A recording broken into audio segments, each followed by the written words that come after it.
जय श्रीमन नारायण। ए पर जे टिप्पणी हम करे जा रहल बा रामानुजदास श्रीमान गट्टू वेणुगोपाल स्वामी जी के द्वारा दिहल गयल बा। अध्याय 8 अक्षर पर ब्रह्म योग श्लोक 21। अव्यक्तोऽक्षर इत्युक्तः तमाहुः परमां गतिं यं प्राप्य न निवर्तन्ते तद्धाम परमं मम।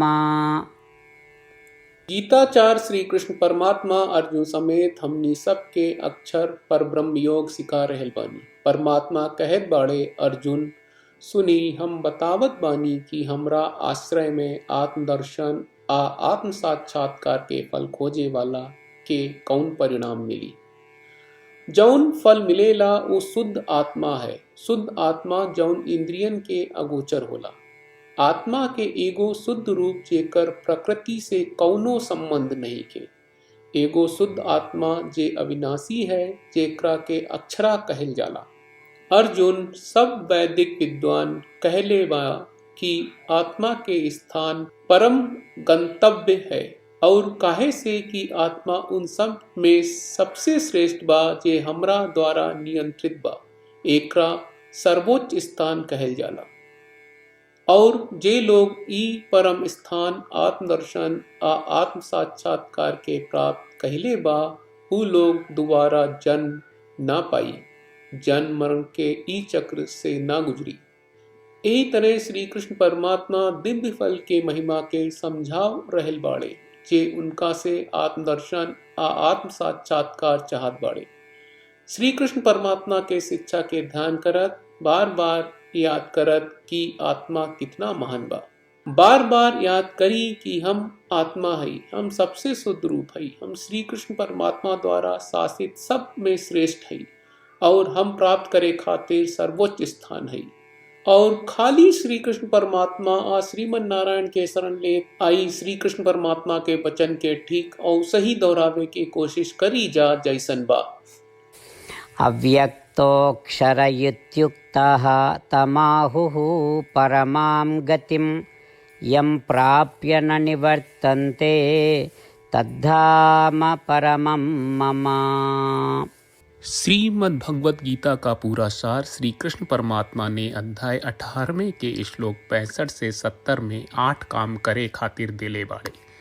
श्री कृष्ण कहले, हम ओ लोगन से प्रेम करनी जो लोग इन 8 बातन के मान तारे। हम ओ भक्तन के हर तरह से रक्षा करब। श्री कृष्ण परमात्मा के द्वारा बोलल गईल संपूर्ण भगवत गीता सुनला के बाद अर्जुन कहले, करिष्ये वचनम त्वा, जेके मतलब बा, कृष्ण मैं उही करब जौन आप कही। यही कारण बा श्री कृष्ण अर्जुन के हर तरह के सफलता आ विजय प्रदान करेले। आई परमात्मा के आपन व्रत देई कि हमनी के ये 8 गौ कर्म के पालन करी जा। ई वचन परमात्मा के देवे से बड़न कौनो पूजा तपस्या यज्ञ नहीं। हम 8 प्रण कहब जौन हमनी के करे के चाहिए। आप सब कृपया इन्हन के आपन दिमाग और दिल में सोची। श्री कृष्ण के आपन वचन देवे के ई तरीका में हमनी सबकी कल्पना करे के चाहिए कि श्री कृष्ण का चेहरा खुशी से चमकत बा और खुशी के एहसास करत बा। जय श्रीमन नारायण।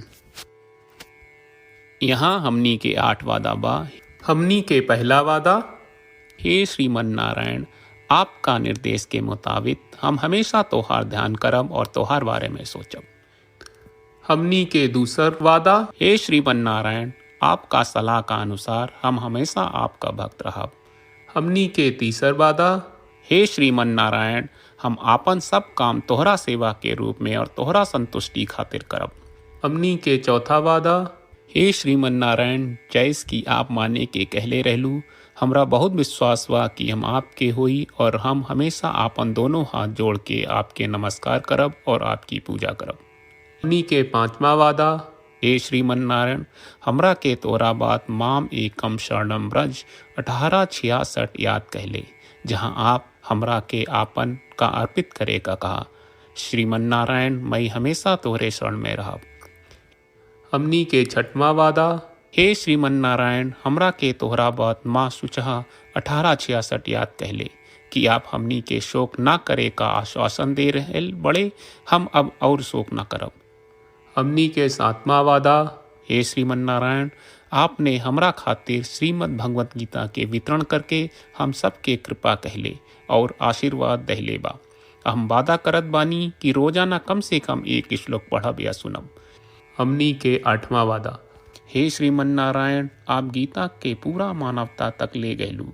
हम गीता में आपके दिव्य वचन के उन भक्तन तक पहुँचावे के प्रयास करब जे गीता से अपरिचित बा। हे श्रीमन नारायण, हम उई करब जौन तू करे का कहब। हम ऐसन व्यवहार करब जैसन आप चाहत बानी और हम खाली आपका खातिर काम करब। श्रीमन नारायण के रोज आपन वचन देहल कि हम ओइस करब जैस आप कहत बानी, ई अपने आप में बड़न पूजा बा। श्रीमन नारायण, करशे वचनम त्वा। श्रीमन नारायण, हम तोरे निर्देश के मुताबिक काम करब। सर्वं श्री कृष्ण अर्पणम अस्तु। जय श्रीमन नारायण। अव्यक्तोऽक्षर इत्युक्तः तमाहुः परमां गतिं यं प्राप्य न निवर्तन्ते तद्धाम परमं मम। अव्यक्तोऽक्षर इत्युक्तः तमाहुः परमां गतिं यं प्राप्य न निवर्तन्ते तद्धाम परमं मम।